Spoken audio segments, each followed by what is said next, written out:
Some people don't daydream. They build entire worlds. Entire versions of their life that never happened, a conversation that never took place, a home they've never lived in, a person who doesn't exist, waiting for them in a scene only they can see. You've probably done it. Walking down a street, and suddenly, you're not there anymore. You're somewhere better. Someone better. But here's the unsettling question: why does the mind build a world it knows is fake, and still feel more at home there than in real life? We're taught that imagination is a gift. A child's mind, wandering freely, it's celebrated. So creative. Such an active imagination. As adults, we're told daydreaming is harmless. A little escape. A coffee break fantasy before we return, refreshed, to reality. Society treats it like a hobby.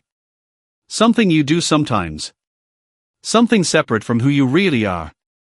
But what happens when the daydream isn't occasional anymore? What happens when it becomes the place you actually live? Here's what nobody tells you. For some people, the fake scenery isn't relaxation. It's survival.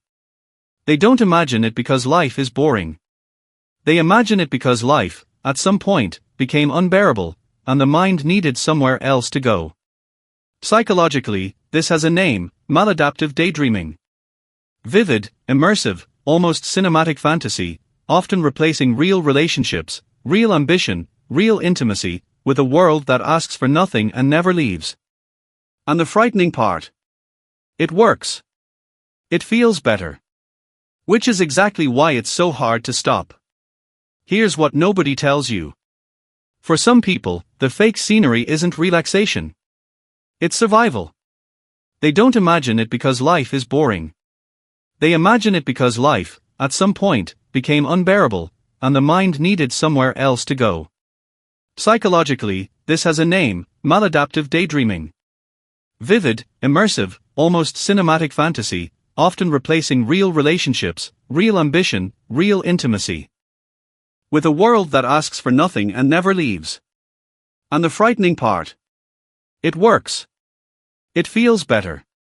Which is exactly why it's so hard to stop. What many people fail to realize is that fantasy like this is rarely about creativity. It's about control.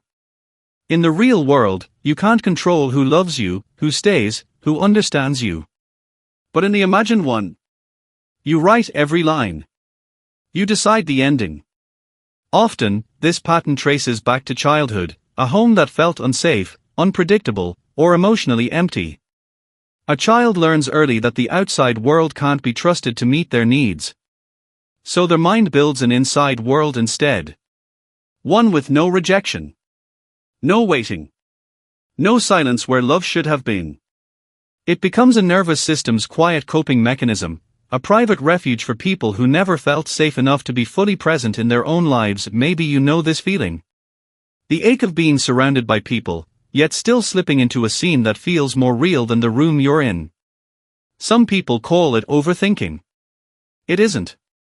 It's underliving, a soul that learned to survive by leaving, long before the body ever did.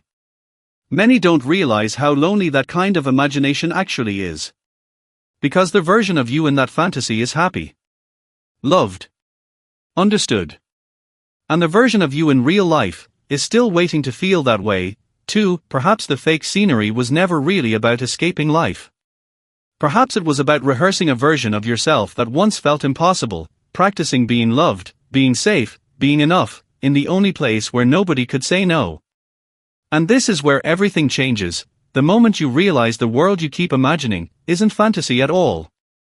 It's a map of everything you were never given. And everything you still deserve to build, for real.